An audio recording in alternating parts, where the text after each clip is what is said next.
Entonces lo que les voy a presentar ahora es como una panorámica general sobre el trabajo que he venido realizando y que se centra sobre todo en un periodo del desarrollo de la antropología que es entre 1860, 75 hasta los años 50. Entonces, bueno, voy a iniciar esta presentación. La foto que ven ustedes ahí es una fotografía de lo que fue el Congreso Católico Araucanista de 1916 y la voy a pasar a explicar durante la presentación cuando introduzca un poco en qué consistió este congreso y la importancia que pudo haber tenido para la antropología en Chile y para el indigenismo. No vamos a decir que el indigenismo en esa época era algo valorable, tiene sus críticas, pero considero que ese fue un espacio que permitió potenciar algunas ideas y perspectivas para el desarrollo futuro de la antropología desde una óptica un poco distinta.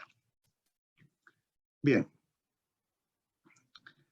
Entonces, voy a iniciar con una propuesta de periodización de la antropología.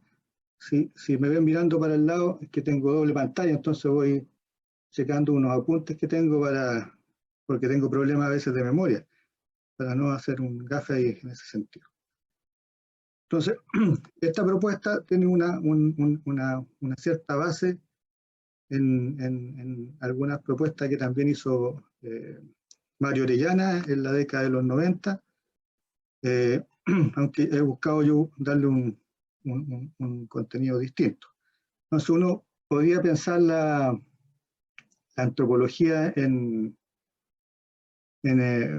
estos periodos, en estos 6 periodos. Un primer periodo que va entre 1875 y 1930, que podemos denominar el periodo de impulso de la institucionalización de la investigación científica en temáticas asociadas a las ciencias antropológicas, y se marca el inicio en esta época porque son los primeros emplazamientos y pronunciamientos que hacen los intelectuales reivindicando, ¿cierto?, el nombre de la antropología o situándose desde la antropología para impulsar la apertura de instituciones en el país. Un segundo periodo se denomina, o se puede ser denominado, de desarticulación.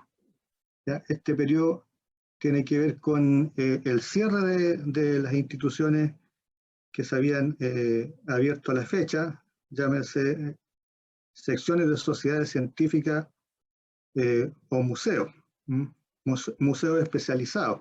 ¿Ya? Y esta es una característica de lo que fue el desarrollo de la antropología en Chile. ¿Ya? En todo el periodo que trabajé, la antropología nunca pudo consolidarse como campo disciplinario autónomo. ¿Ya? O sea, consolidarse es tener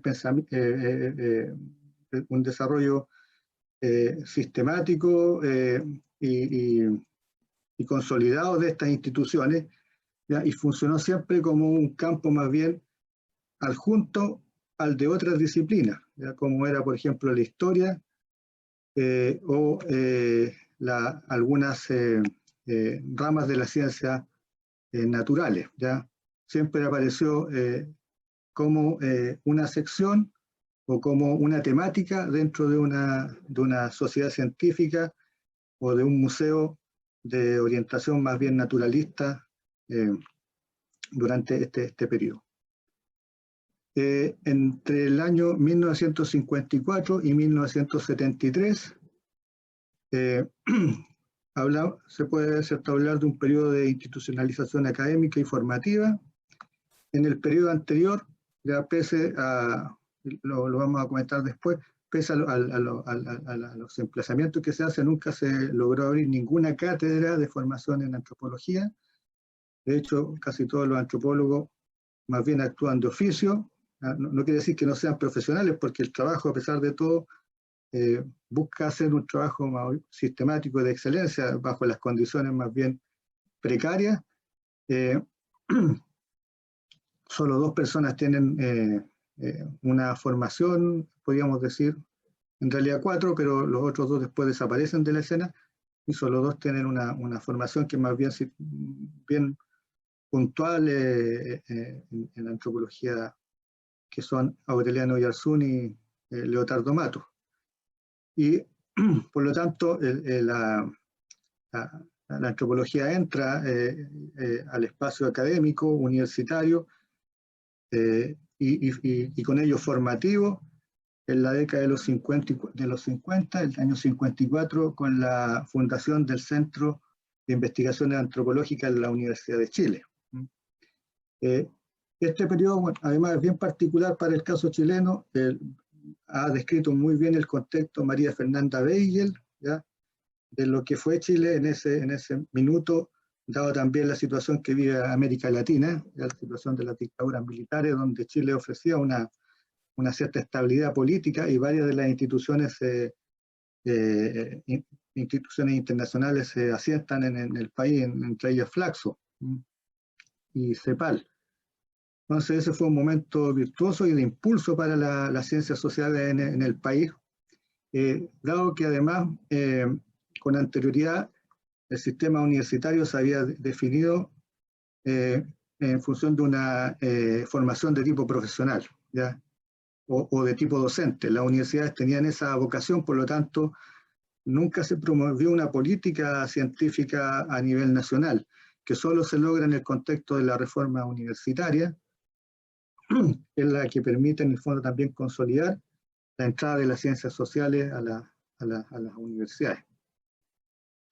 Entonces, en este periodo, además de esta institución, se forman otros dos centros, el Centro Antropológico de Antropología y Arqueología en la Universidad de Concepción del año 64, y el Centro de Estudios de la Realidad Regional el año 70, en la sede de la Pontificia Universidad Católica, que estaba en Temuco, ya que hoy día es la Universidad Católica de Temuco.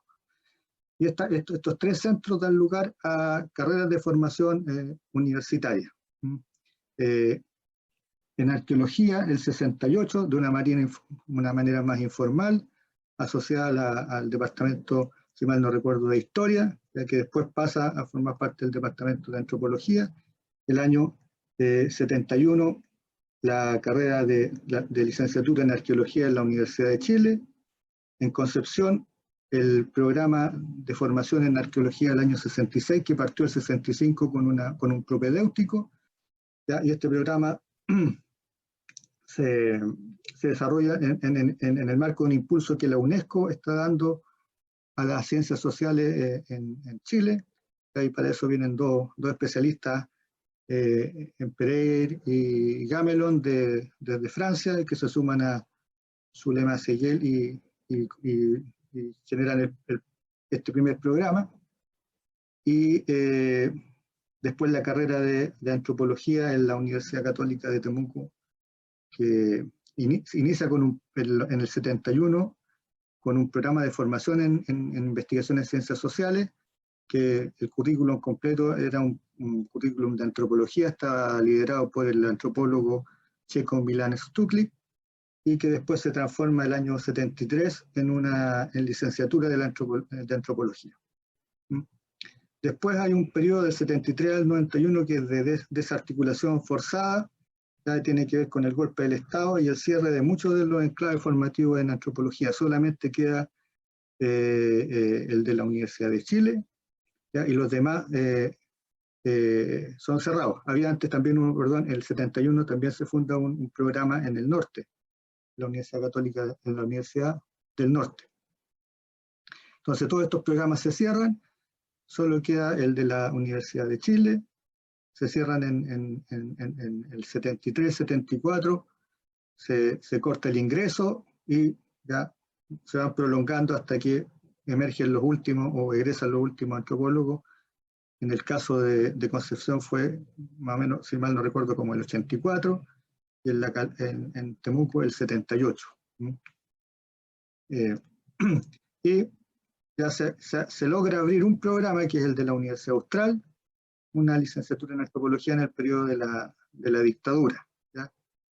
Que se mantiene vigente hasta la fecha. El otro periodo, del 92 al 2001, se puede denominar consolidación formativa en el marco de la vuelta a la democracia y de un fenómeno de apertura de las universidades, ya una universidad de formación de masa, no de élite. Se amplía la oferta de programas y esto permite además la apertura de nuevas carreras y la reapertura de las carreras o de algunas carreras que se habían cerrado.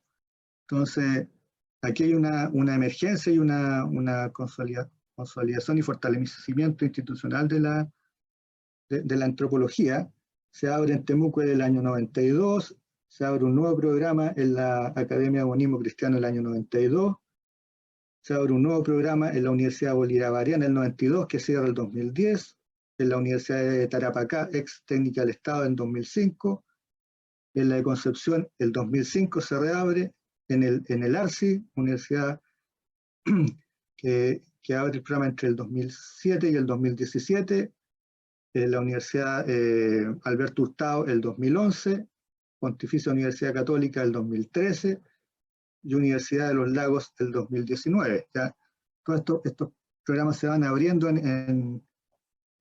partir de este momento. Entonces hoy día tenemos varias carreras en Chile, que distan bastante de lo que ocurría con anterioridad.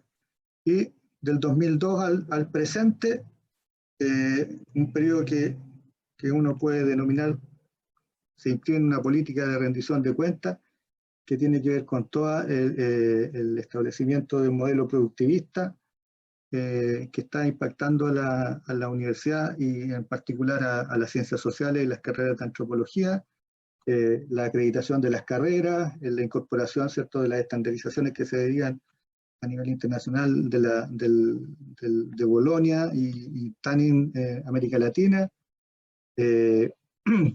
y en el fondo el recorte de créditos, de programas formativos, la exigencia de titulación oportuna, etcétera, que son todos aspectos que entran a regular el sistema universitario y están también definiendo un poco las posibilidades y tensionando los contenidos y las formas o aproximaciones en que la antropología se puede materializar, esta idea de una dimensión, ¿cierto?, ideal de lo que debe ser la formación, ¿ya?, en función de estas condiciones, ¿cierto?, más bien materiales e institucionales en las cuales se puede desenvolver. Entonces, en ese sentido hay una tendencia que ha llevado, por ejemplo, a que las tesis vayan progresivamente desapareciendo, ¿ya?, y que se vayan siendo reemplazadas por tesinas, el trabajo de campo más clásico y propio de la antropología también se ha visto en entredicho, ya dado que se exige que los estudiantes puedan terminar durante los primeros 5 años durante los 5 años que dura la carrera. Entonces, eso va teniendo todo un efecto sobre el trabajo antropológico. Entonces, en función de esta periodización, yo me voy a centrar más bien en los 2 primeros periodos. Espero no aburrirlo porque me quedó un poco extensa la presentación. También, si quieren hacer comentarios o preguntas en el intertanto, mejor para darle más dinamismo, ¿ya? Bien. Entonces voy a pasar acá a la primera diapo o segunda de esta presentación. Entonces, cuando empecé a hacer el trabajo de investigación, me llamó la atención porque hay una cierta propensión cuando se hace historia de la antropología en partir de una base condenatoria. que es entendible, ¿ya? Pero que a veces impide ver ciertas cuestiones que hacen posible relativizar la forma en que se presenta o se piensa el desarrollo de la antropología en general, y particularmente en los países de Latinoamérica. Entonces, en ese contexto me hizo mucho sentido varios de los trabajos que ha tenido o desarrollado Irina Podorny en Argentina, ¿ya? Y a propósito de eso traigo esta cita, ¿ya? Dice: los museos de historia natural de América del Sur empezaron a analizarse como meros dispositivos de propaganda o de control de los estados nacionales. En esta línea, originalmente promovida por la crítica ideológica de los llamados estudios culturales y de los estudios postcoloniales, se combinó en la década del 90 con el furor que desencadenaron los trabajos sobre el nacionalismo, la construcción de las tradiciones y la creación de las comunidades imaginadas. En este marco se instaló como lugar común que los museos se establecían como máquinas de representación de la nación. Nadie, sin embargo, se encargó de demostrar este enunciado. Entonces, en base a esta especie de interpelación, ¿cierto? Uno se puede preguntar, bueno, ¿qué pasa con la antropología y con su desarrollo, con ese entramado y esa dinámica en espacios, ¿cierto?, específicos, en determinadas condiciones que ofrecen o que proporcionan los marcos de un Estado nacional concreto. Son las mismas condiciones y son las mismas posibilidades para todos, ¿cierto?, que caracterizan todas las experiencias en América Latina, o hay diferencias, ¿ya?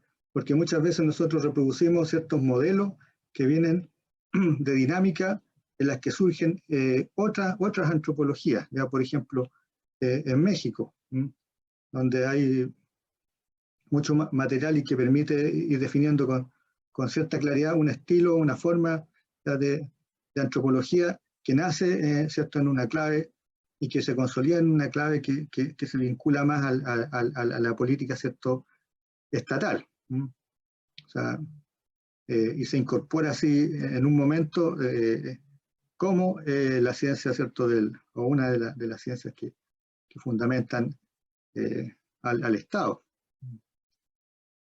Si mal no recuerdo, Lázaro Cárdenas en un discurso lo plantea así.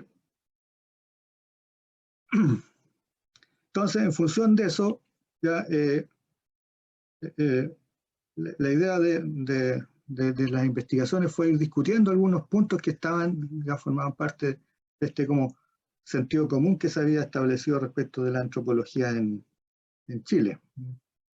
La idea de que la antropología estaba comprometida con la formación del Estado y la nación en Chile, una idea de desconexión entre los actores que se vinculaban en temáticas ligadas a la antropología, ¿ya?, particularmente por parte de los antropólogos más relacionados con las ciencias naturales, la institucionalización de las ciencias sociales que para algunos se produce hacia mediados de los 50 y se inicia con el campo de la sociología, y que los estudios iniciales ya fueron principalmente desarrollados por extranjeros y bajo el alero de instituciones como los museos. Entonces, todas estas como afirmaciones o aseveraciones formaron un primer punto respecto a lo cual uno puede orientar el análisis para ver, ¿cierto?, de qué manera estas, ¿cierto?, se reafirman o pueden ser discutidas.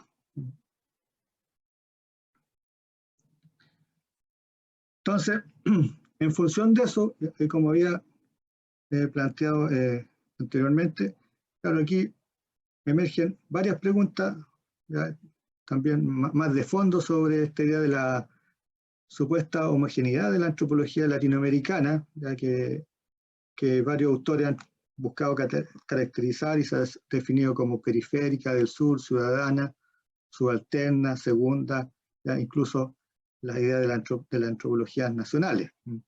Entonces ahí Esto permite, ¿ya?, generar un reenfoque al respecto bajo la pregunta, o sea, cuáles son las similitudes, pero sobre todo, cuáles son las diferencias. Y cuando uno ya empieza a avanzar en el análisis ya de las condiciones de emergencia de la antropología, sobre todo en Chile, y empieza a mirar hacia el lado, hacia lo que más o menos uno ve como experiencia en otros países, se va dando cuenta, ¿cierto?, que hay profundas diferencias, ya que tienen que ver con cierta forma en que la antropología se incorpora, ¿ya?, y adquiere un lugar y una posición dentro de los límites de una nación. No quiere decir que esto es que la antropología esté completamente determinada, ¿ya?, por lo nacional, pero sí las dinámicas nacionales, ¿ya?, dan cierta, y otras condiciones dan cierta particularidad a la antropología. En este caso chilena. Yo escuché la presentación del colega Pablo Sandoval, y claro, si uno compara Chile con el caso peruano, claro, indudablemente la idea de lo transnacional o de lo internacional está mucho más presente, ¿ya?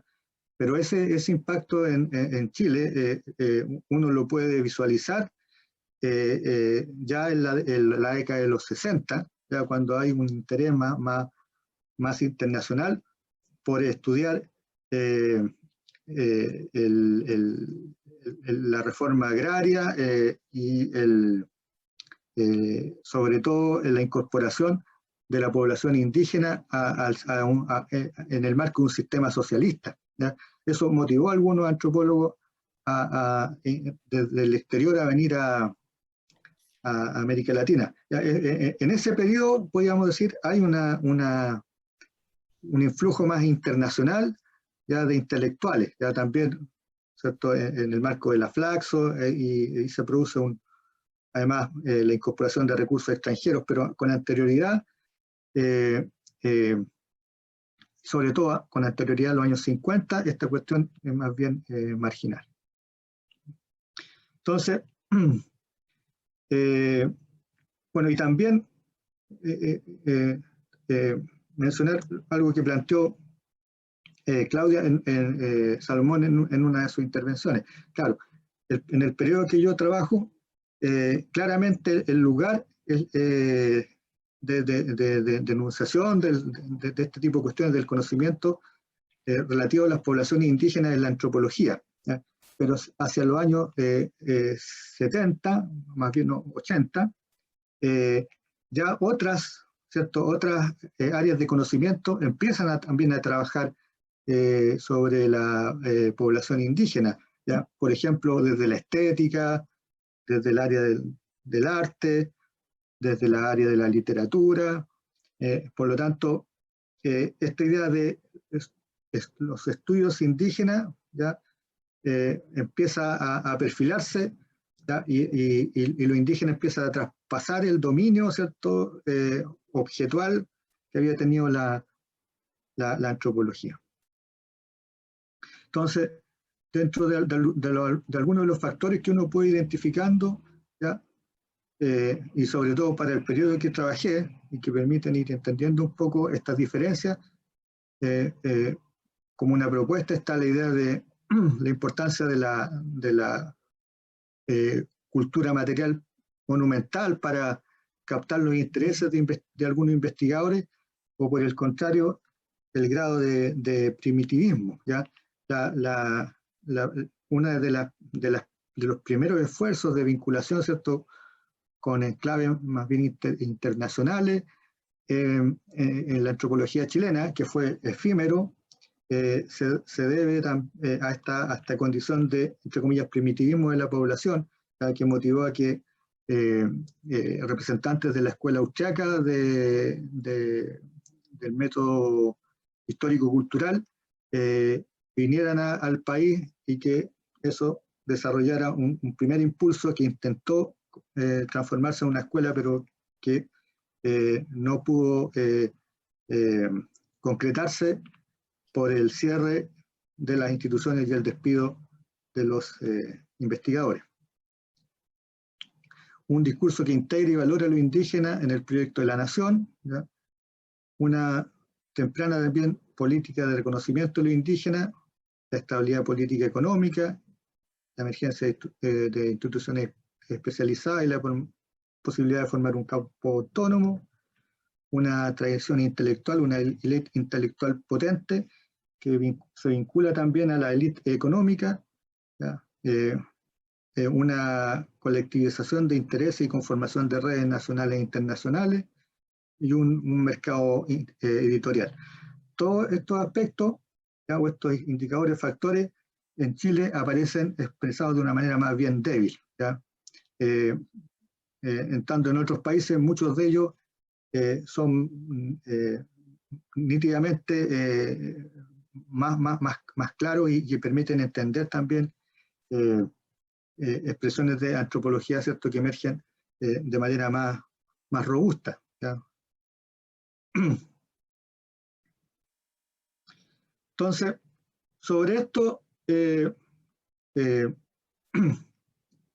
y para ir estableciendo este contraste, se propone una idea también de modelo de institucionalización. Este modelo lo propone Bauza, que hace un trabajo sobre institucionalización de la antropología y que consiste en lo siguiente, ¿ya? Estos modelos están anclados en el imaginario de los investigadores en una época, o sea, en lo que la antropología debiese tener y utilizan como referente Europa, ¿ya? Y la idea de la consolidación de la ciencia a nivel europeo. Están los museos, ¿cierto?, las sociedades científicas, las instituciones de formación. Hay que tener además y realizar congresos especializados y publicaciones. Y sobre este modelo o esquema, se señala lo siguiente, ya en la etapa inicial de la antropología, ya que se encuadra metodológicamente en las ciencias naturales, tiene una importancia inicial la antropología física, ya que sirve de núcleo articulador de distintas ramas, se entiende el desarrollo de la prehistoria en tanto suministradora de datos, ¿cierto?, objetivos para la etnología, está promovida inicialmente o desarrollada por médicos, en esta idea de una base naturalista, se sustenta por aporte económico y privado, se inicia desde una sociedad científica que promueve la formulación de museos, se crean instancias formativas vía cátedra y luego programas, ¿cierto?, de formación, entre algunos de los aspectos que serían característicos de este primer modelo, ¿ya? Una propuesta que es la de Bauza, que la utilizo en términos comparativos para ver cómo eso que este investigador plantea se expresa en Chile, y además este especie de modelo de institucionalización de la ciencia que tienen en mente y que persiguen los intelectuales, ya buscan introducir, y de qué manera esto realmente se puede plasmar. Entonces, sobre esto, y antes de pasar a presentar alguna data, o algunos antecedentes más, entre comillas, empíricos, está una propuesta de algunas tesis respecto a la antropología en el país, en este caso en Chile. La primera es que la antropología, bajo los antecedentes y comparativamente con este modelo que se verbaliza por parte de los actores de la época, experimentó un proceso de institucionalización temprana pero débil, ¿ya? Ahí uno puede discutir la tesis de Garretón, ¿ya? Garretón dice, parte en el año 50, él hace eco de todo este momento que se vive en la antropología, en las ciencias sociales en general, ¿ya? Y le asigna un papel a la sociología, ¿ya? Pero uno evidentemente puede recuperar experiencias mucho más tempranas, ¿ya? O sea, que nos llevan a un proceso que se inicia ya propiamente a fines del siglo XIX, ¿ya? Es un proceso que tiene ciertas debilidades o que no goza de una robustez porque no se logra consolidar, ya y es más bien intermitente, ¿ya? Y en largos periodos descansa en el desarrollo de la arqueología. Después del año 30 hay un decaimiento de la producción en etnología y lo que se llama etnografía, y solo o la mayoría del trabajo descansa en arqueología, y eso ocurre desde los 30 hasta más o menos los años 70. El 60% o el 60% de la producción que pudimos rastrear referida a la población indígena desde el 50 del 30, pero sobre todo del 54 hasta los 70 es de arqueología. La antropología prácticamente desaparece del panorama de la producción. Un rol marginal en la construcción de la nación como apoyo, con apoyo fluctuante del Estado, ¿ya? En este sentido, la antropología nunca formó parte ya del proyecto de la nación, ¿ya? Vinculado un poco a esta idea de estudiar, ¿cierto?, y controlar a la población indígena e incorporarla al sistema nacional a través de distintas estrategias. No logra conformar un campo disciplinario en propiedad, o sea, no logra especializarse, ya siempre aparece vinculada a otras áreas que le permiten su reproducción. No hay un campo autónomo, ¿ya?, que es uno de los movimientos indicativos de la consolidación de un área de estudio. Genera prácticas y trayectorias múltiples y tienen que ver con las mismas condiciones que tienen los investigadores, ¿ya? Ninguno de ellos logra dedicarse 100% al trabajo de investigación en antropología, ¿ya? Algunos se vinculan ad honorem, ¿ya?, porque se incorporan prácticamente jubilados, ¿ya?, desarrollando además tareas como médicos, ¿ya?, como peritos mineros, como profesores, etcétera, ¿ya? O sea, siempre el trabajo no fue de dedicación completa, ni tampoco se logró establecer, ¿cierto?, un campo profesional para desenvolverse exclusivamente en tareas de la antropología.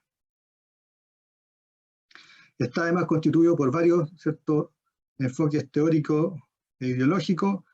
En un mismo momento hay personas que ya desarrollan perspectivas evolucionistas multilineales, está la perspectiva histórica cultural, hay estudios, ¿cierto?, de orientación folclórica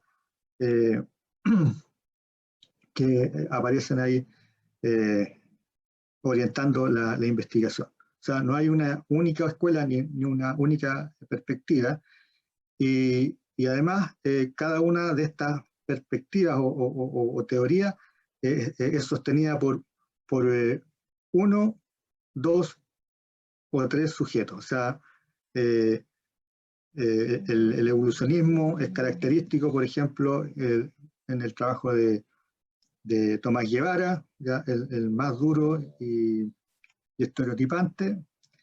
El método histórico-cultural por Oyarzún y Gusinde. El Lapchan plantea y trasluce varias perspectivas teóricas en sus trabajos.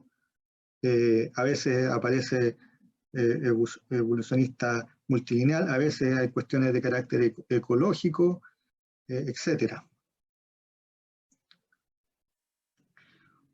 Un quehacer que se territorializa según áreas de investigación.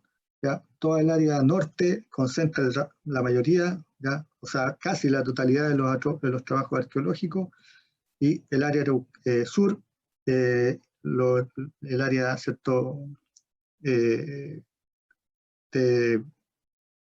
vivencia, ¿ya?, de los que se denominan araucanos y fueguinos, el trabajo etnológico y etnográficos, ¿ya? Y esto está asociado a una creencia de época de que en realidad todas las poblaciones indígenas del área norte habían desaparecido, ¿ya? Y las únicas que quedaban eran, ¿cierto?, araucanas, que estaban en cambio, descomposición, ¿ya? Y los fueguinos que pasaban por la misma situación, pero todavía se mantenían eh, con algunas, ¿cierto?, de sus características esenciales. La otra característica es que se sustenta en figuras, en sujetos concretos, ¿ya? Más que instituciones, hay impulsores, ¿ya?, que persisten en esta idea, que no logra institucionalizarse. Por momentos existe un disciplinamiento sin disciplina académica, porque hay una transmisión, ¿cierto?, de conocimientos que más bien que no pasa de manera formal, se da en los espacios de las discusiones en las sociedades científicas y también por carta, ¿ya? Hay mucho intercambio epistolar que además implica transmisión de conocimiento y de aproximaciones y de metodología. Por ejemplo, la comunicación entre ULE y Capdeville, ¿ya? Ahí hay un intercambio constante y Capdeville, por ejemplo, reconoce a ULE como un maestro que, siendo empresario, que le entrega herramientas y lo va formando en el trabajo arqueológico. Y profesionalización sin habilitación profesional, porque la mayoría de estos sujetos, ya, más allá de las condiciones, genera un trabajo de oficio que, como dije, busca ser de excelencia y que se grafica en el nivel de productividad, ¿ya?, y de conexiones que va desarrollando a través de su trayectoria. Y, por otro lado, un escaso interés para la antropología internacional. Salvo lo que comentaba de los austriacos, no hay mucho interés en el sentido de promover una antropología institucional en el país, ¿ya? O sea, de fundar y aportar con recursos para un centro de investigación o una institución de formación en antropología. Pasan por acá varios investigadores, ¿ya?, recogen su información y se vuelven, pero no hay un apoyo pensando en esta idea de conformación de un núcleo de investigaciones, ¿ya?, lo que puede estar asociado también al poco interés, a lo mejor, que en términos geopolíticos Chile podía haber representado en ese tiempo. Bien, ahora esto es una nota como al margen que quería plantear, como para graficar, ¿cierto?, que a pesar de la precariedad del trabajo intelectual y esta idea de posible desconexión, uno puede ver que habían ciertas condiciones de posibilidad a nivel intelectual que daban las condiciones que se ofrecieron, no pudo reproducirse. Perdón. En el trabajo de archivo me encontré con este estudio, que es del año 1903, ya que se llama Monografía de una familia obrera. Ya, lo interesante es que este trabajo reproduce el marco teórico conceptual que propone Frédéric Laplace en Francia, ¿ya? Y Laplace, bueno, como todos conocemos, ¿cierto? Fue uno de los precursores del método de estudio de casos y de la investigación cualitativa de tipo monográfica, ¿ya? Él realiza lo mismo, ¿ya?, o a través de propuestas muy similares a lo que conocemos como observación participante. Entonces, esta investigación ya podía ser planteada como una de las primeras investigaciones que se hacen en Chile, ¿ya?, en lo que uno podía entender una especie de sociología, ¿ya? Con estudio de caso, ¿ya?, se trabaja el objeto, ¿cierto?, que está asociado a la clase obrera bajo pueblo, a una forma de alterización también radical, y que desempeñan estos sujetos. El trabajo ya tiene cierto revuelo, queda ahí, ¿ya? Pero no logra un impulso para el desarrollo, por ejemplo, de la sociología, que efectivamente solo se consolida o aparece más bien en la escena hacia finales de los años 40 y 50 en Chile.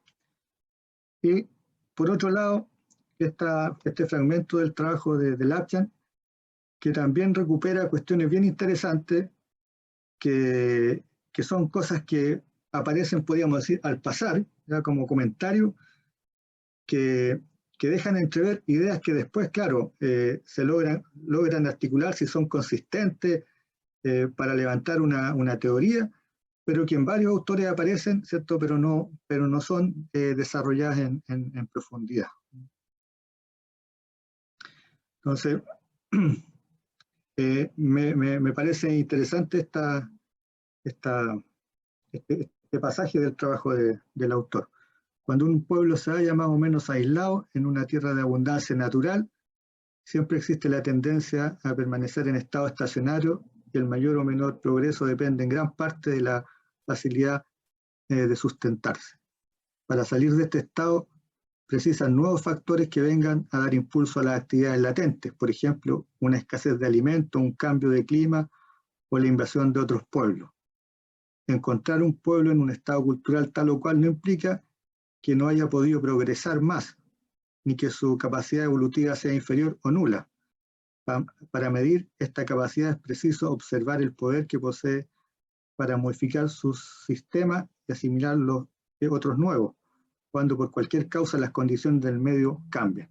Entonces, aquí hay ciertas vinculaciones con la idea, ¿cierto?, historiculturales, pero también una idea de cambio, ¿ya? Que es potente e interesante, ¿ya? Que aparece y es pensada por este autor, y además tomando un distanciamiento importante con esta idea evolucionista que se supone, según, ¿cierto?, algunos, caracterizó y permeó la antropología en Chile en su primer periodo. Ya aquí se ve evidentemente que esta cuestión va por otro carril. Entonces, ahora quería dedicar un poco a presentar los antecedentes.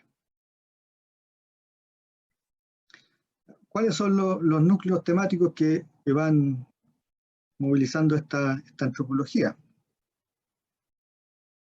Y que pueden ser los mismos que articulan, ¿cierto?, una antropología más de época, en distintas latitudes. El origen de la población indígena del país, el grado de contacto con otras poblaciones, particularmente del área sur del Perú, ¿ya?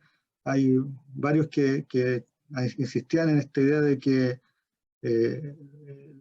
todo lo que más bien Perú, ¿cierto?, Inca o Chibcha eran polos de irradiación que habían permeado las poblaciones hacia el sur, ya sobre todo del área denominada Araucana, y que prácticamente todos los adelantos que eran posibles de registrar se debían a este flujo del área norte. Y además, ¿cierto?, la idea de los contactos con la zona de América del Sur, sobre todo con el área pampeana. El nivel de desarrollo alcanzado por las poblaciones aborígenes de Chile, las particularidades de las poblaciones en cuanto a su materialidad, conformación física y creencias y costumbres. Entonces, todas estas preocupaciones o núcleos son los que van apareciendo como los elementos que problematizan estos primeros etnólogos, antropólogos. Entonces, ¿cuáles son los primeros trabajos que encontramos y que se basan en un tratamiento, podríamos decir, científico, orientado hacia el conocimiento científico especializado en Chile, y que en ese sentido se distinguen de las crónicas y las relaciones que vienen del periodo de la conquista? El primer trabajo es del año 46 de Ignacio Domeyko, el segundo es de Claudio Gay, y el tercero es de José Toribio Medina. ¿Ya? Lo que tienen en común estos tres trabajos es que ninguno de ellos fue financiado ni promovido por el Estado. Todos estos trabajos se realizaron a costas propias, o sea, cada uno de los investigadores puso sus recursos para desarrollar estas investigaciones, ¿ya? Y de estos tres, el trabajo de Claudio Gay fue recientemente descubierto, ¿ya? Y fue publicado por Diego Milos, no recuerdo si fue fines del 2018 o principios del 2019. Este trabajo, Claudio Gay se lo llevó de vuelta a Francia, a Draguignan,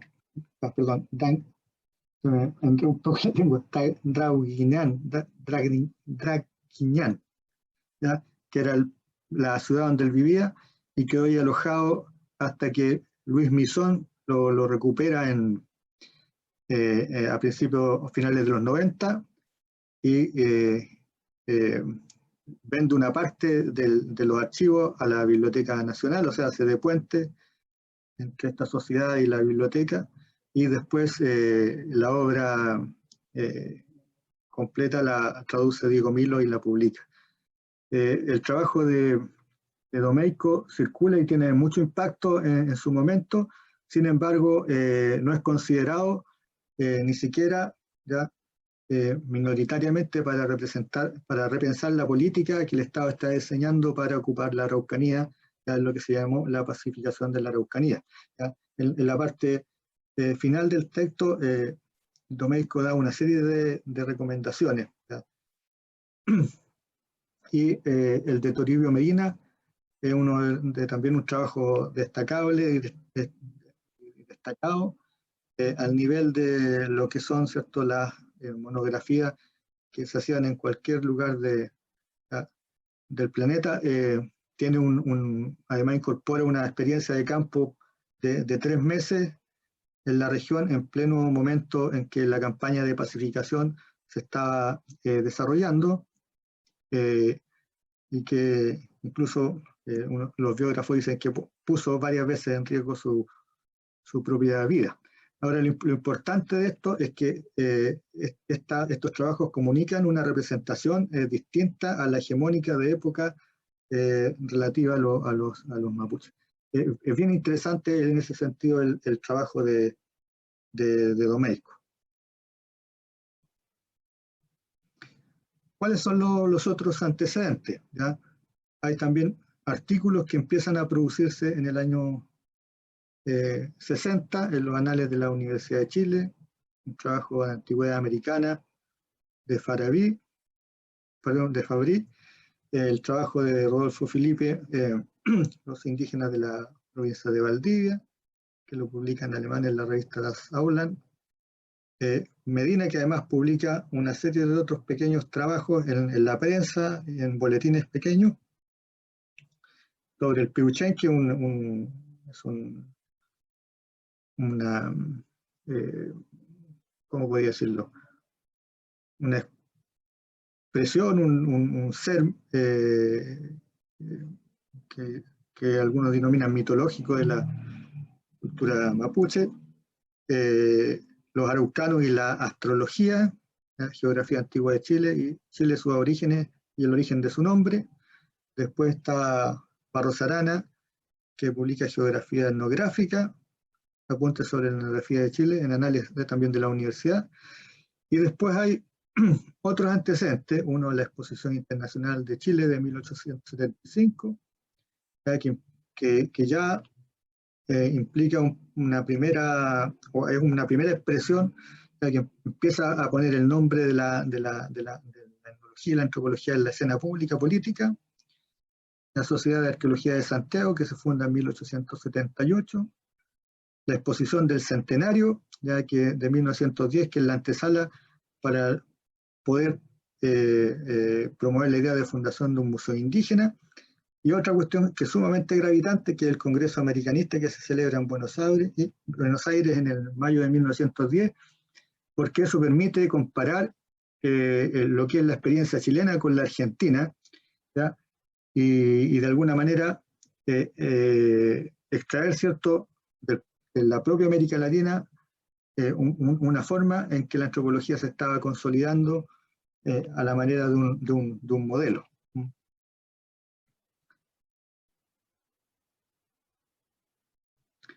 Entonces, ¿por qué es importante la exposición de 1875?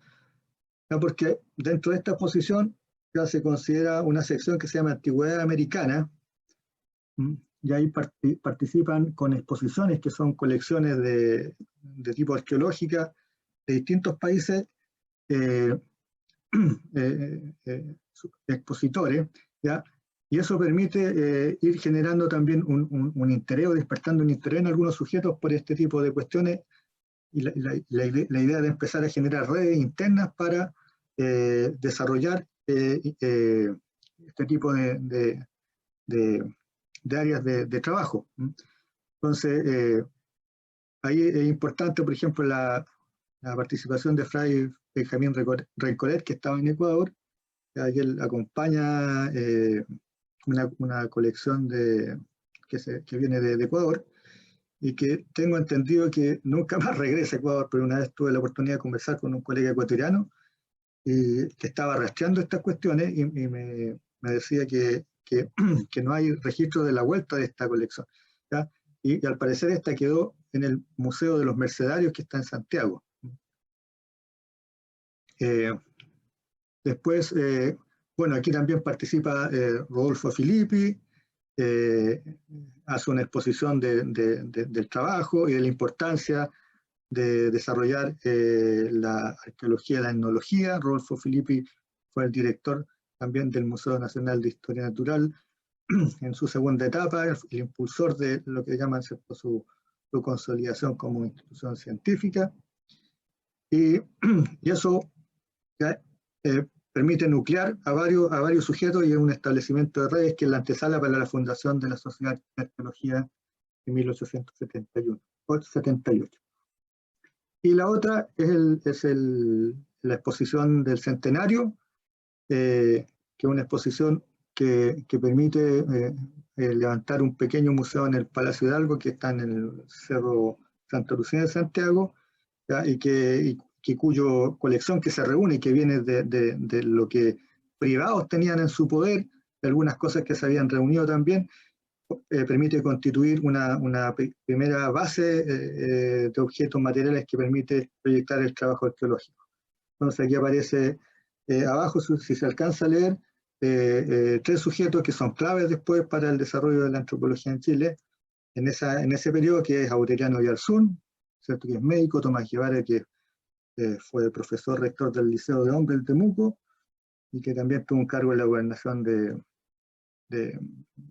Angol; y Ricardo Lapchan, que fue, eh, fue un ingeniero en minas que llega a Chile a hacer el trazado vial en el marco de la pacificación. De ahí él toma contacto con la población mapuche. Él cuenta que tiene a su cargo en la obra varias personas mapuches que le van contando y dando cuenta de su punto de vista, entre comillas, de su cultura, y que eso lo genera toda una conmoción, podríamos decir, en su forma de pensar, y una cercanía hacia este tipo de temáticas. Le despierta un interés. Bien, entonces, a partir de estas dos cosas ya se van generando las primeras instituciones. Ya la Sociedad Arqueológica de Santiago en 1878, y que resulta bien interesante porque en este caso la etiqueta arqueología en realidad actúa como el paraguas de lo que uno podía llamar, ¿cierto?, las ciencias antropológicas, por ejemplo, o esta idea de lo que se llama los cuatro campos, esta idea de la antropología como una ciencia integral, que ya estaba circulando en ese momento, y habla también un poco del contacto que hay con otras fuentes, ya de otras instancias, sobre todo de tipo europeo. O sea, no hay una desconexión total. Hay mucha lectura, hay mucho intercambio vía correo. Entonces dice, la Sociedad Arqueológica de Santiago se propone estudiar la etnografía americana en todos sus periodos, estudiar las lenguas americanas como elemento etnográfico y arqueológico, estudiar la antigüedad americana en sus diversas fases y ramos, procurar la publicación de obras que se relacionen con los objetos anteriores, publicar una revista de sus trabajos, hacer adquisiciones, canjes de objetos y obras que se relacionen con su institución para formar un museo y una biblioteca. Aquí aparecen en esta declaración, bueno, primero una idea de lo que tiene que ser esto, ya abordando distintas dimensiones o expresiones, ya, o áreas, ya, o subáreas, y además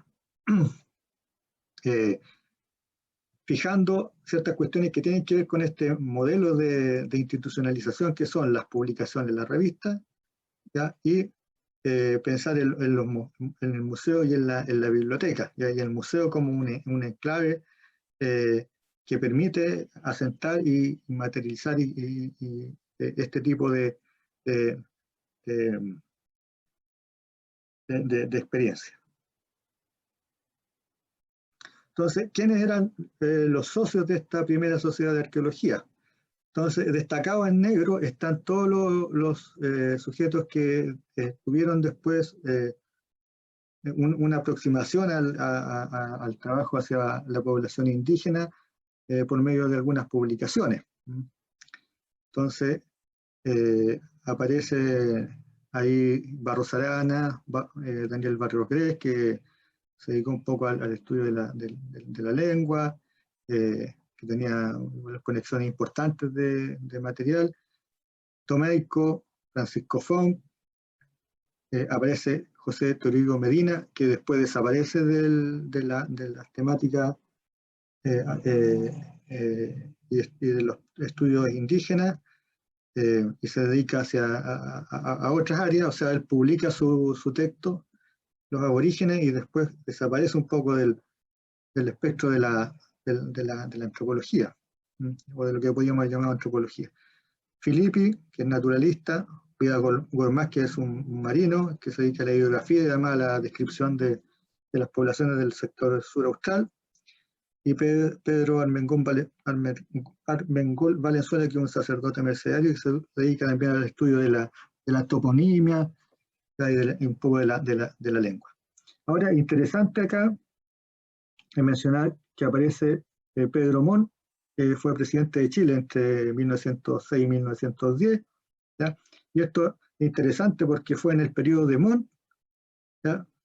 Donde, o más bien fue por un impulso de Montt, porque muere en 1910, que se empieza a planear y a materializar la posibilidad de que se institucionalice y se cree el Museo de Etnología y Arqueología.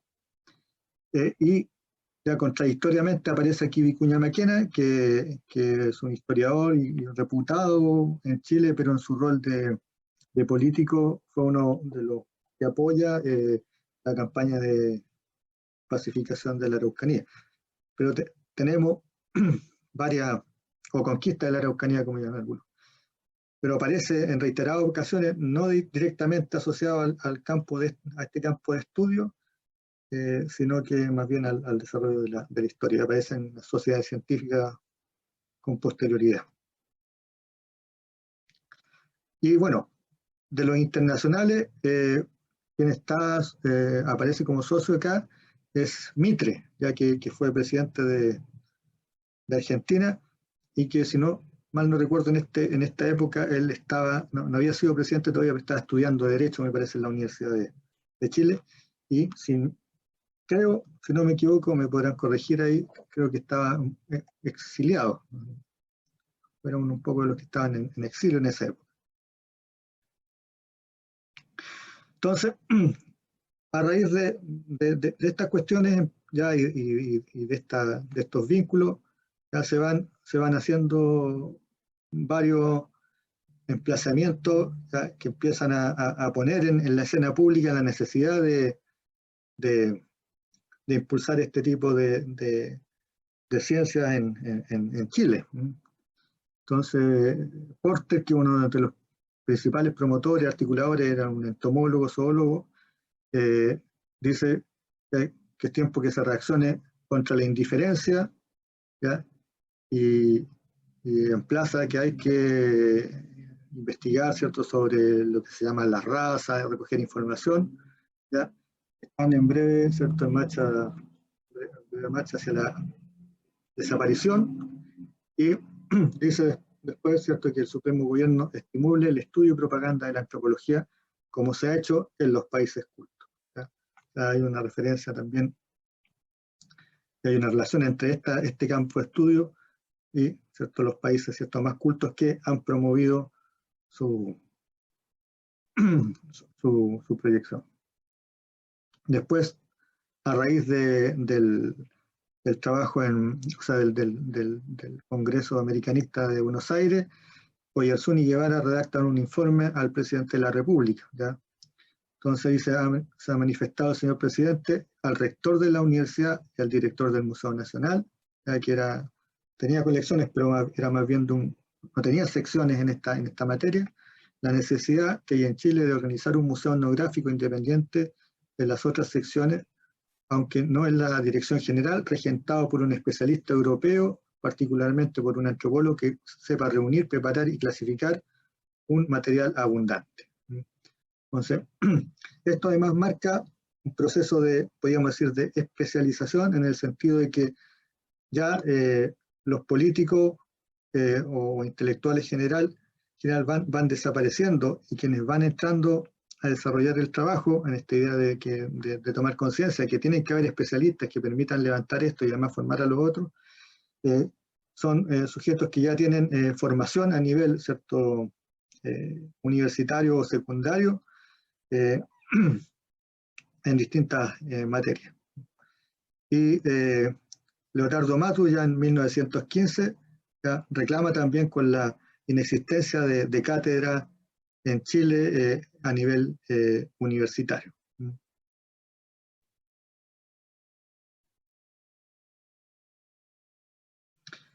Entonces, en 1911 se contrata a Max Uhle para que comience a darle cuerpo al museo, y cuando el museo abre en 1916, Max Uhle es despedido. Y es despedido bajo el argumento de que el gobierno no tiene dinero para mantener su cargo. Entonces ahí hay lecturas de otro tipo que se hacen, hay problemas que tienen que ver con el trabajo de Uhle, con lo que plantea, con rivalidades, etcétera, y que juegan en su desvinculación. Y el museo abre en 1916, y lo que está abajo es la casona donde el museo se establece, ¿ya? Este era un ex convento que estaba como dice Oyarzún, que después asume la dirección ad honorem, en pésimas condiciones, y que continuamente exige que se construyan nuevas dependencias, lo que no ocurre hasta el año 28, cuando el Museo de Historia acoge, o más bien subsume este museo, y desaparece como institución especializada, ¿ya? Este museo contaba además con el jefe de sección, era Martín Gusinde. Martín Gusinde llega a Chile como profesor, ¿ya? Pero se empieza a vincular al trabajo antropológico, y además él tiene un contacto directo porque se forma en la congregación Verbo Divina, y ahí tiene como profesora Wilhelm Schmidt, que es sacerdote Verbo Divita, que es el impulsor, o uno de los impulsores de la línea austriaca del método histórico-cultural, y que además tiene dentro de la instrucción misiológica contenido de tipo etnológico. Entonces ahí hay un vínculo, y Businde viene con ciertas nociones de esto, y después esto vuelve a formarse a nivel doctoral, y es despedido, ¿ya? Cuando estaba en Europa concluyendo su trabajo sobre los fueguinos y su presentación, ¿cierto?, doctoral. Y el museo ahí decae y se cierra, ¿ya? Bueno, y aquí también hay una promoción, hay un recorte del periódico de la época, con la promoción del estudio empieza a iniciar Leotardo Matus sobre la raza chilena, y sobre eso también incorpora un estudio sobre lo que denominaba la raza indígena araucana. Es un trabajo que contó con financiamiento, fueron 3 estancias de casi 2 meses cada una en la región. Este igual es otro dato, porque dentro de esta red de sujetos aparecen actuando los sacerdotes y misioneros, ¿ya? Y un rol destacado tienen algunos capuchinos, misioneros capuchinos, que tienen producción a través de revistas, de libros, pero también a través de revistas sobre la lengua y las costumbres, ¿ya?, araucanas, y forman parte de algunas de las sociedades científicas de la época. Entonces, los capuchinos tienen una especie de pequeño museo habilitado en Santa Magdalena, en Altotin. Este se cierra como en los años 80, según me informaron, y varias de las cosas son trasladadas a Múnich, pero esto tuvo cierta vigencia. Entonces ahí aparecen, ¿cierto?, representados al sacerdote evangelizador, ya recreando un contexto, ¿cierto?, de contacto con comunidades mapuche, y esto es inspirado en la región de los lagos, ahí en Panguipulli, en la parte sur de Chile. Y abajo están ciertos objetos que a manera de museo los exhibían allá en este lugar. ¿Ya? Y además también su conocimiento de tipo etnológico lo iban vertiendo en una revista de circulación local, Franciscus Calender y Seraficut o el Apostolat, que son 2 revistas que dirige Jerónimo Amberga, que fue un sacerdote capuchino que estuvo hasta el año 23 en Chile, que formó parte de la Sociedad de Historia y Geografía de Chile, y que tiene un papel bien importante en su breve paso. O sea, no fue tan breve porque llegó como en los años 10, tuvo casi un poquito más de 10 años, o el 7, el 4, no me acuerdo, pero pues estuvo casi 20 años en Chile. Entonces, ¿cuál es la trayectoria de las instituciones en Chile? Las que están en verde, podríamos decir, están vinculadas a un campo especializado de la antropología, ¿ya? Y todas las demás están vinculadas a otras líneas de las humanidades, o abiertamente a otras áreas como las de las ciencias naturales. Entonces, en todas ellas la antropología en algún minuto tuvo su papel, ¿ya?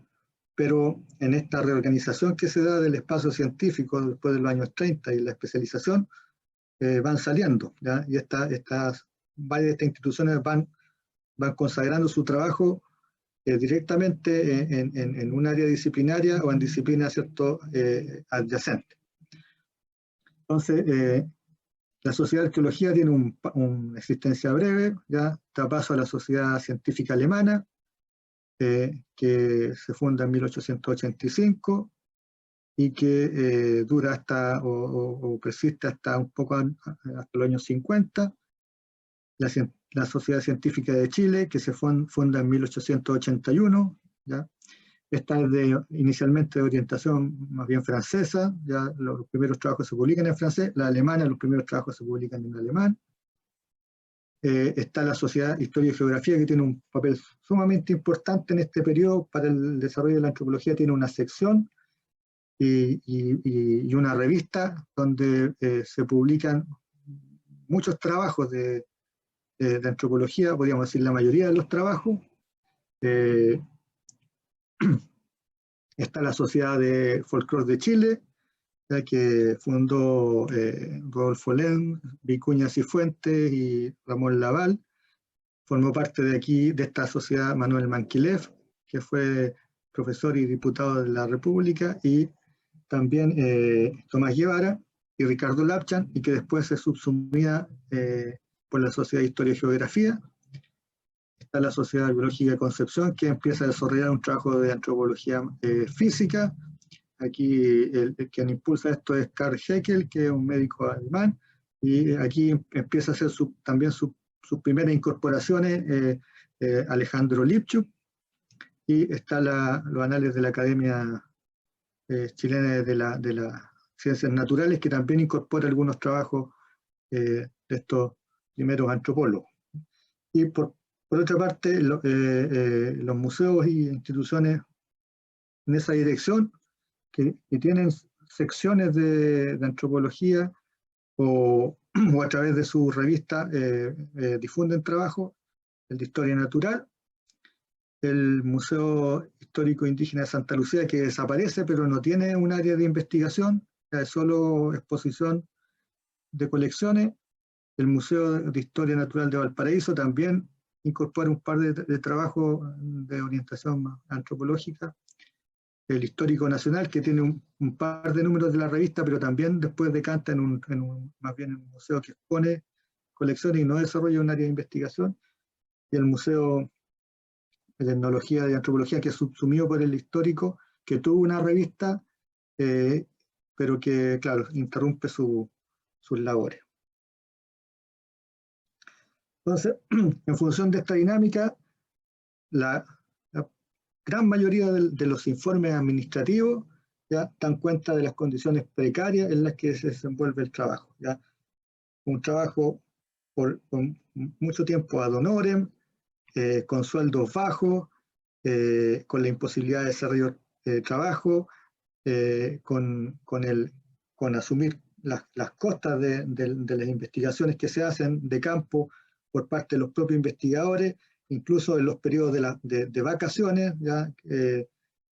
Cosa de no comprometer el trabajo que estaban realizando en estos lugares. Aquí hay un ejemplo que es del año 30, que es de un informe que hace Aureliano Yarzún, cuando pasa a ser también jefe ad honorem del Museo Histórico Nacional, ¿ya? Pero ya con anterioridad del mismo Yarzún, Lapchan, Gusinde, ya hay continuos reclamos sobre esta situación. El caso de la sociedad científica, la mayoría funcionan con fondos independientes de los socios, salvo pequeños aportes de parte del Estado a cuestiones puntuales, y en algunos casos funcionan en dependencia así o de la Biblioteca Nacional o de otra repartición pública.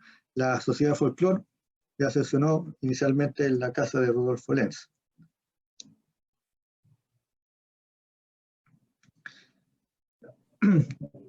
También podemos encontrar algunos congresos.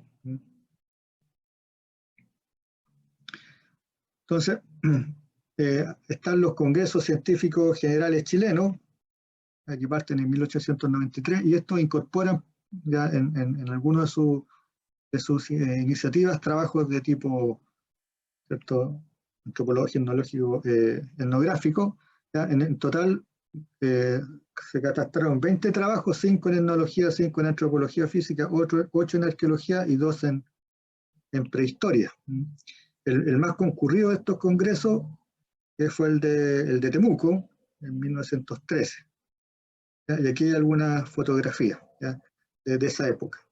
Este es el Teatro Tepper, donde se inaugura el congreso. que fue un teatro que después se quemó en un gran incendio, y concita ahí el interés de la socialité de Temuco. Y aquí en la fotografía aparece uno de los precursores de este congreso, que fue Tomás Guevara, que es el sujeto que aparece aquí de izquierda a derecha, el tercero.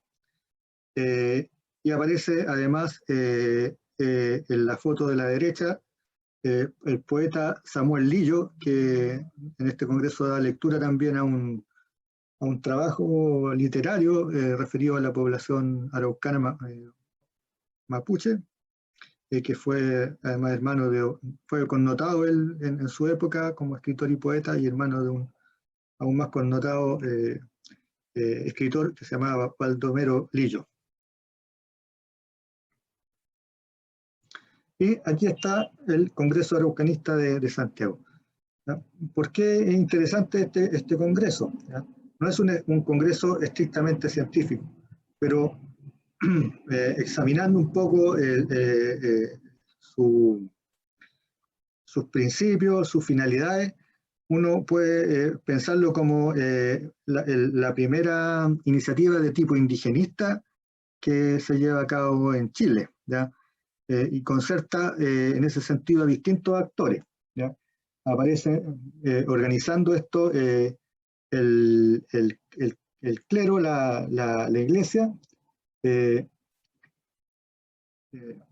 y motivado más bien, o casi mandatado por la encíclica Lacrimabili Statum Indorum, que es una encíclica que el Papa redacta en 1912, y que en la cual da cuenta de la preocupación por el Estado y la vulneración que existe en América Latina, ¿ya?, de la población indígena. Y una de las fuentes de información para esa encíclica son los informes que Ignacio de Pamplona redacta, que es capuchino, redacta sobre la situación de los mapuches en el sur de Chile, sobre todo en el área de Panguipulli.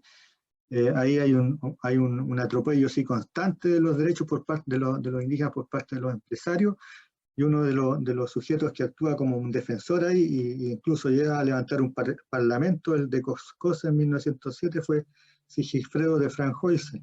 ¿Ya? El colega Gabriel Pozo tiene un trabajo sobre Coscos, y además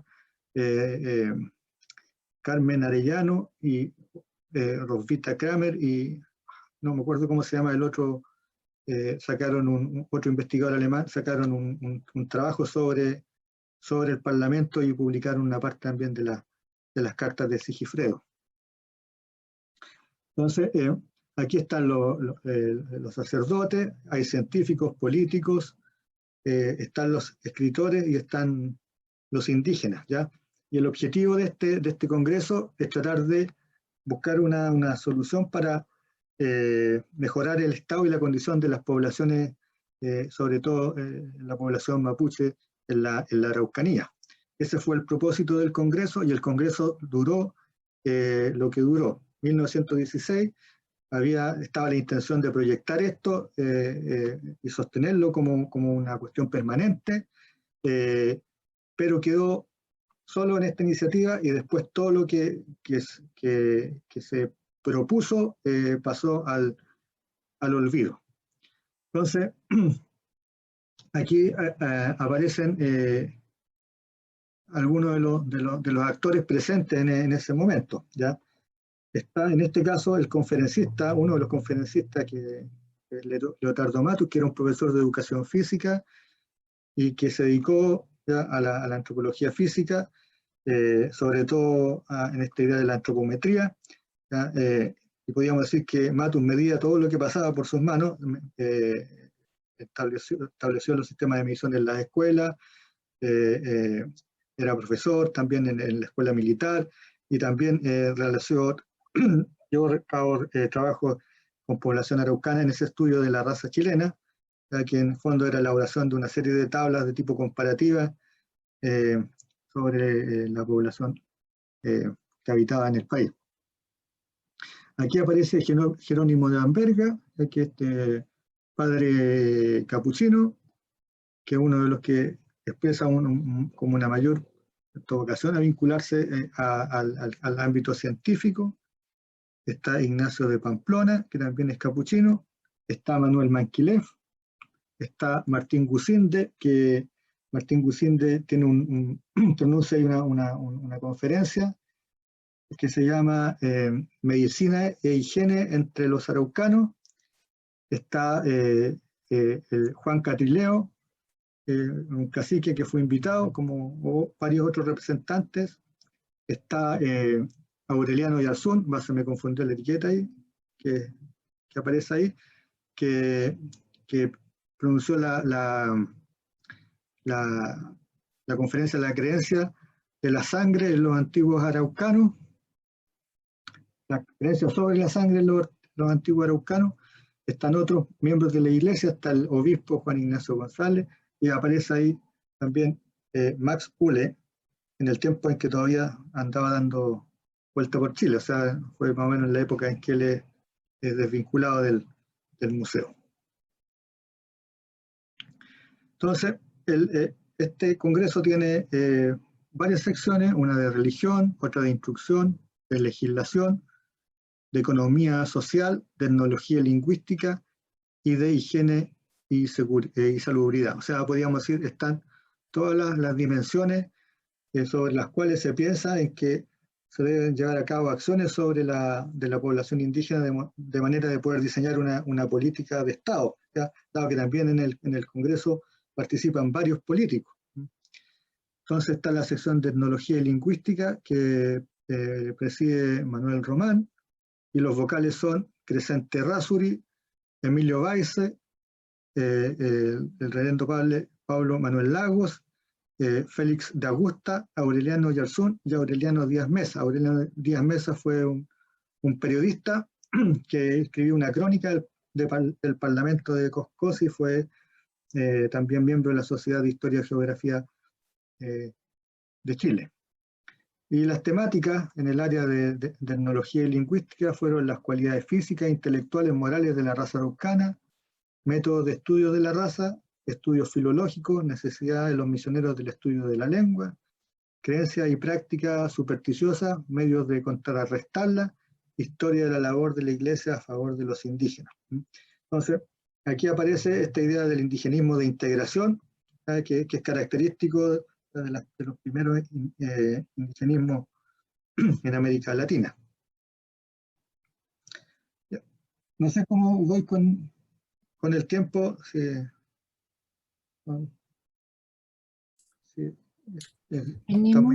Tenemos la sesión de Zoom hasta las 5 de la tarde Argentina.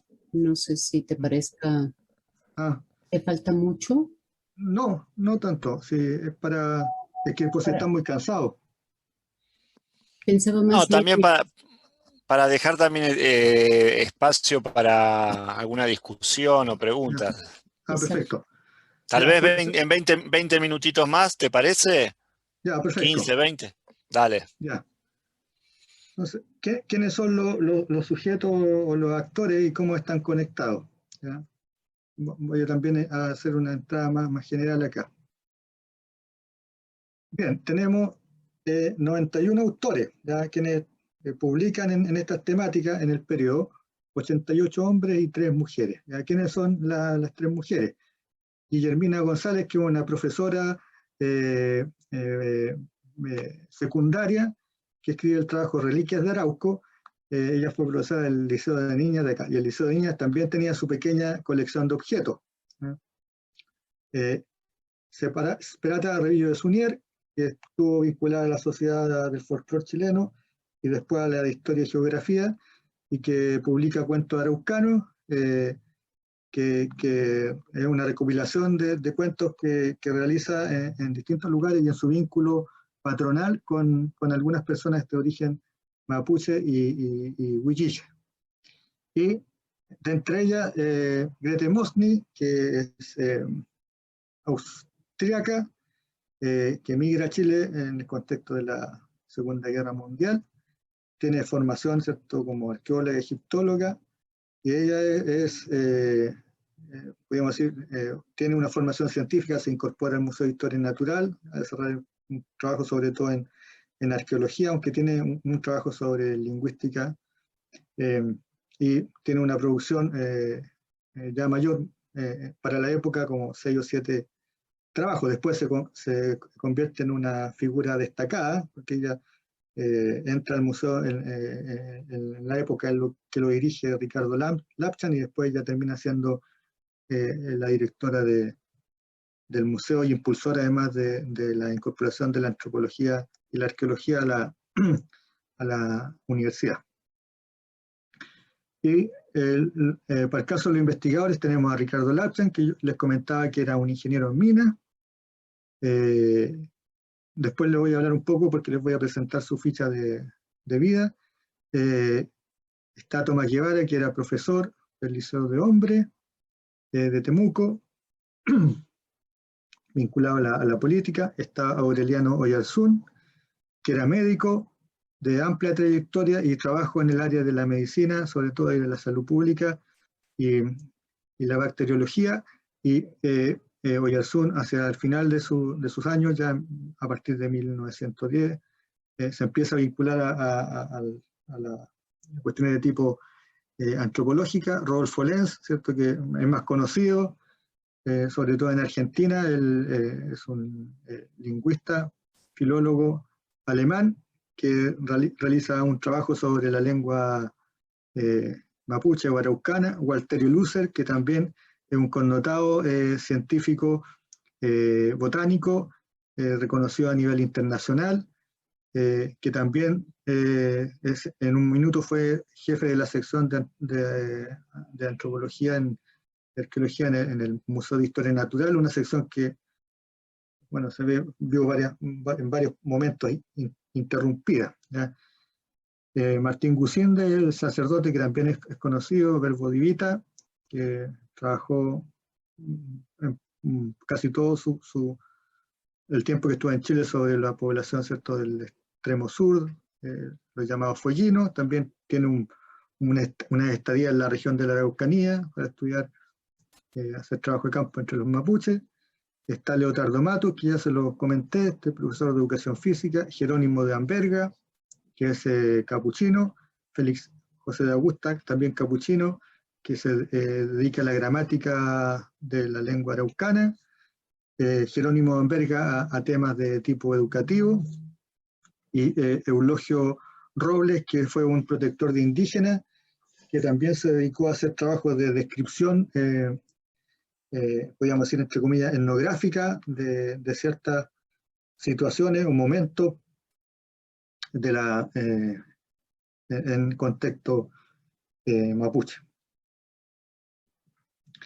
Entonces, para el caso de los capuchinos, rápidamente, y de los sacerdotes, en realidad, para relevar un poco, ¿cierto?, la importancia que tienen, aquí hay una estadística de los trabajos. Ya está Claude Joseph, que tuvo bastante importancia, se llamaba Hipólito Jambier, era francés, era hermano de una congregación, era laico, ya, pero él tiene un trabajo bien importante de tipo, podríamos decir, etnográfico en la región. Está Ernesto Vilgen de Moschba, que hace la autobiografía de Pascual Coña, un trabajo fueron 7 años, ya, hasta que vio la luz. Félix de Augusta, con trabajo, ¿cierto?, en gramática, lingüística y costumbre, en este caso que realiza con Sigifredo de Franhoysel. El mismo Amberga con 9 trabajos. Gusinde, de los que alcanza a publicar en Chile, 4 trabajos. Pedro Armengol Valenzuela, 14 trabajos. Y Sigifredo, un trabajo. Entonces, aquí quiero poner un poco el caso también para contextualizar de Ricardo Lapchan y para entender un poco la dinámica de la antropología en Chile. Ricardo Lapchan fue el sujeto que más publicó en el país en el periodo de vigencia, y tuvo una conexión con distintas asociaciones, ¿ya? alcanzó un reconocimiento hacia el final de su vida, porque solo ingresó en la universidad o a desempeñarse en una institución a los 59 años, el año 1928. ¿Ya?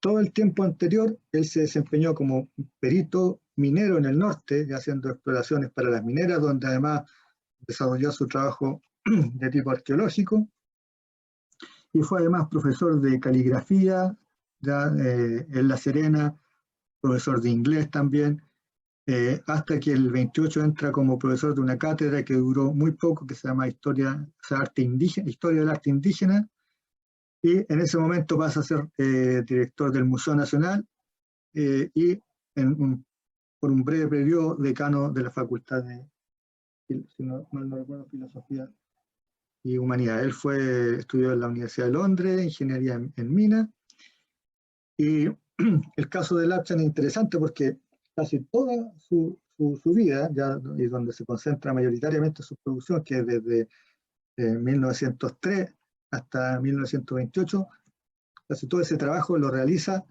como una tarea secundaria y no principal. Además, Lapchan incursionó en un momento en una empresa de importación de pintura, que le significó la bancarrota y la quiebra. Ahí su biógrafo, Feliu Cruz, que tuvo la posibilidad de entrevistarlo, menciona que Lapchan le comunicó que había sido uno de los peores momentos, porque lo llevaron prácticamente a la miseria. Entonces, es interesante porque todos estos avatares nos hablan también de la fragilidad que implicaba el desempeño de este tipo de cuestiones. O sea, siempre era necesario una tarea distinta que sirviera de soporte para realizar este tipo de trabajo. Bueno, respecto de las redes o las conexiones, las más importantes de la época es esta entre los austroalemanes, el círculo de los histórico-culturales, y que en esta fotografía aparece Aureliano Yarsun, Wilhelm Coppers y Gusinde. Coppers invitaba acá y hace una estadía también en el sur con Gusinde, después pelean, al parecer tuvieron apropiación indebida de ciertos materiales y vulneración de la propiedad intelectual. Pero bueno, después Gusinder se queda en Alemania y se desarticula esta posible alianza.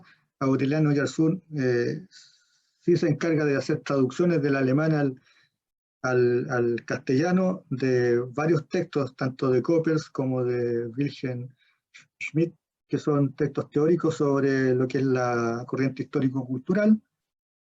Y aquí está Yarsun también a la izquierda con las clásicas, o sea, las piedras tacitas, que tanto interés me revistieron, tanto para los arqueólogos chilenos como para argentinos.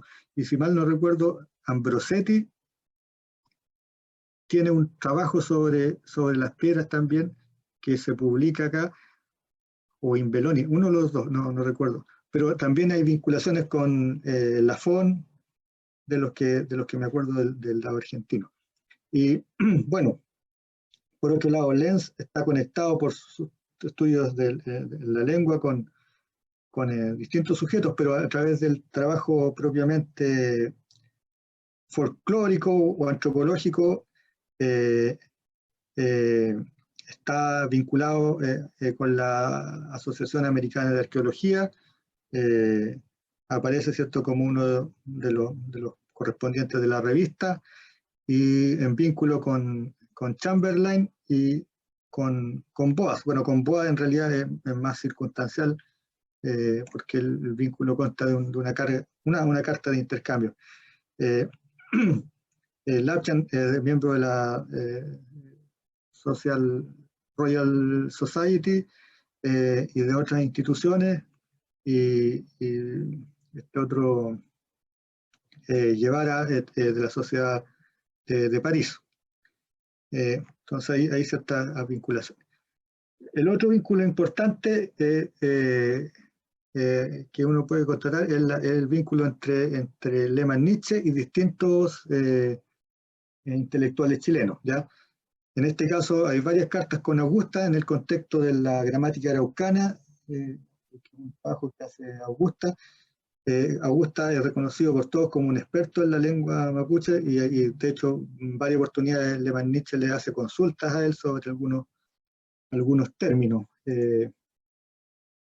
El otro vínculo fuerte es de Lenz con Lehmann-Nietzsche, bueno, que son ambos compatriotas, amigos, y de hecho otro dato que también grafica es que la participación de Lenz en el Congreso de 1910 corrió por costas de Nietzsche y algunos benefactores de Argentina, que le pagaron el pasaje a Lenz a Buenos Aires, no fue considerado dentro de los representantes del gobierno. El otro vínculo de Lehmann-Nietzsche también con Ramón Laval, porque ambos compartían la afición por coleccionar sellos postales, ¿ya? Hay varias cartas entre ellos y además intercambio de literatura. Incluso Laval entrega al presidente de la República en su minuto un libro enviado por Lehmann-Nietzsche, autografiado, que es, creo que La adivinanza del gallo pelado o algo así, no me recuerdo bien el libro. Entonces hay conexiones ya más bien hacia el lado argentino con algunos investigadores y hacia Estados Unidos y otros lugares.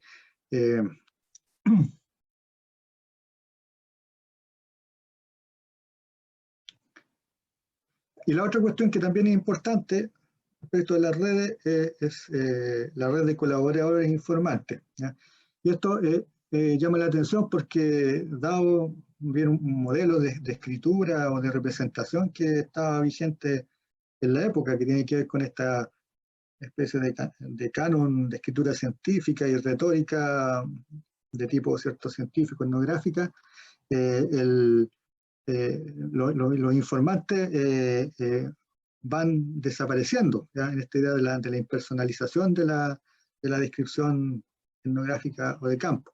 ¿Ya? Sin embargo, en el caso chileno son varios autores los que dejan inscritos los nombres de los informantes o colaboradores en su trabajo, ¿ya? En particular Rodolfo Lenz, Eulogio Robles y en alguna medida también Tomás Guevara, ¿ya? Me parece que también Lehmann-Nietzsche en Argentina también tiene esa práctica. Por lo tanto, uno puede conocer quiénes eran los sujetos y rastrear de dónde provenían los lugares y sus vínculos. Entonces, esta es la red de colaboradores informantes que despliega Eulogio Robles y que está asociada a los distintos trabajos que realizó, ¿ya? Y que los va nombrando, ¿ya? Con las personas que conversa y de las cuales va obteniendo información. Entonces, es una red importante, amplia la que se despliega, pero lo más interesante es que estos sujetos quedan insertos en el texto. Y eso me parece sumamente interesante porque es lo que después se empieza a recuperar, ¿ya? Y a requerir como una práctica de reconocimiento en el trabajo antropológico. ¿Ya? Y para ir cerrando, ¿ya? Algunas también antecedentes sobre la producción y las áreas de investigación. Esta es una distribución de las publicaciones que van bajo el formato de revista, pero en muchos casos son los capítulos también de libros en el periodo de estudio. El del 60 al 53 es como un gran periodo, pero tiene, podríamos decir, pequeños periodos que lo componen. Y que están asociados a hitos que marcan también la disminución o el aumento de la producción. ¿Ya? El decaimiento de la producción está asociada o puede ser leída en función de la muerte de Oyarzún, Lenz, Guevara y Lapchan, ¿ya? sea, mueren estos sujetos y como no hay reproducción del campo porque no hay posibilidad formativa y de continuidad del trabajo, excepto en Lapchan, en el área arqueológica con Goethe-Motzny, hay un descenso considerable de la producción que no, ¿cierto?, logra levantarse sino hasta prácticamente los años, pasados los años 60. Entonces, el alza es lo que Orellana denomina la época de oro de la antropología, que está más o menos entre el 10 y el 20, tiene que ver con también la existencia del Museo de Etnología y Antropología y la sección de antropología, la sección de etnología, arqueología, antropología y folclore en la Sociedad Histórica de Historia y Geografía. Entonces, hay una fluctuación, ¿cierto?, importante en ese sentido.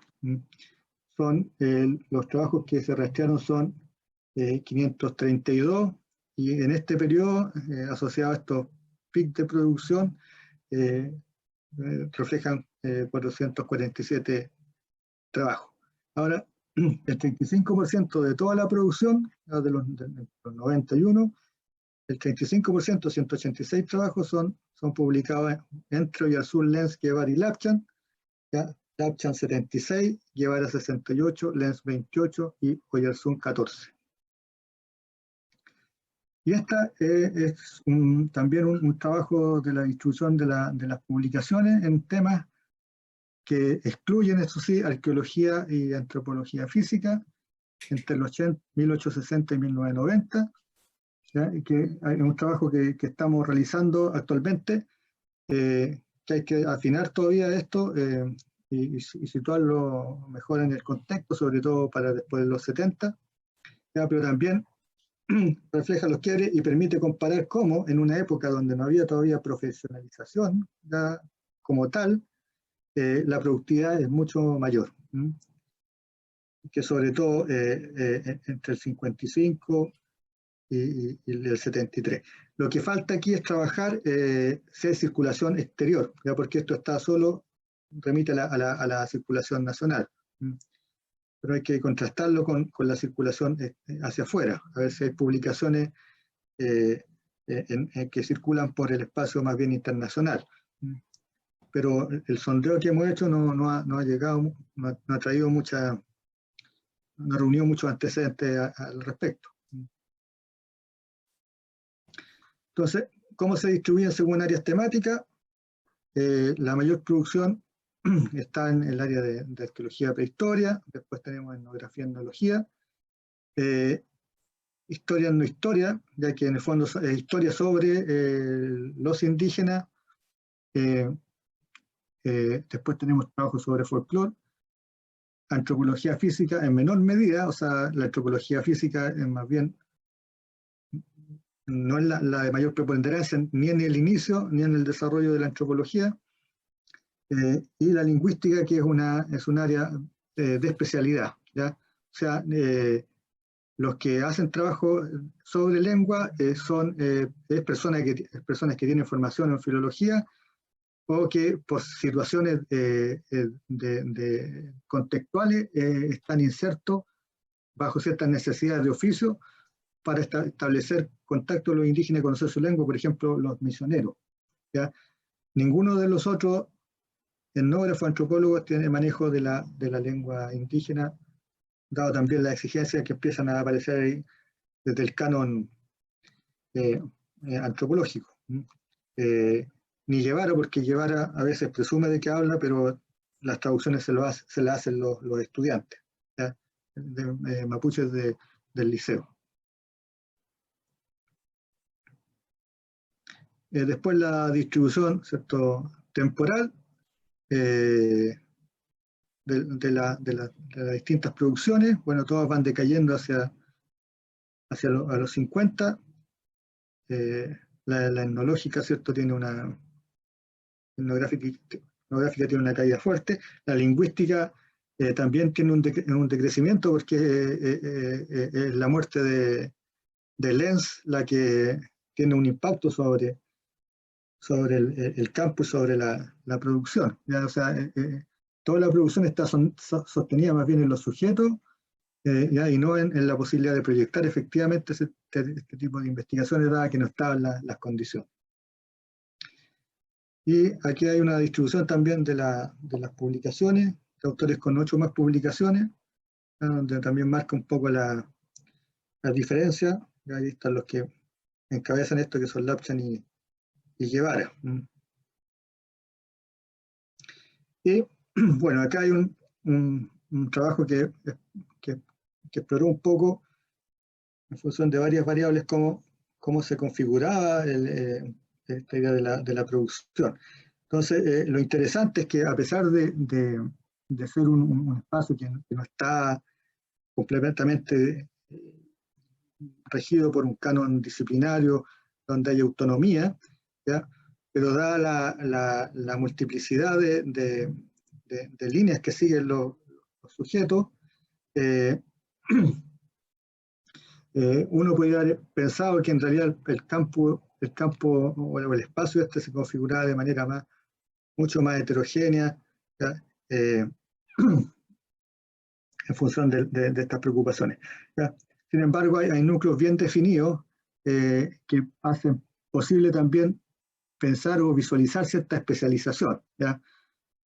Hay un marcado especialización, ¿cierto?, etnológica, etnográfica, con sujetos concretos que producen en esa área, ¿ya? También hay un espacio menos fuerte, pero en antropología física, que está asociado a las personas que trabajan en el área médica, y también un trabajo o un área especializada en arqueología. O sea, hay sujetos que producen en todas las áreas, como por ejemplo Ricardo Lapchan, que aparece en física, aparece con trabajo etnográfico, arqueológico, pero también hay sujetos que se van especializando y que van definiendo un área bien marcada de desarrollo. Bien, tenía algo preparado sobre las representaciones que se van construyendo discursivamente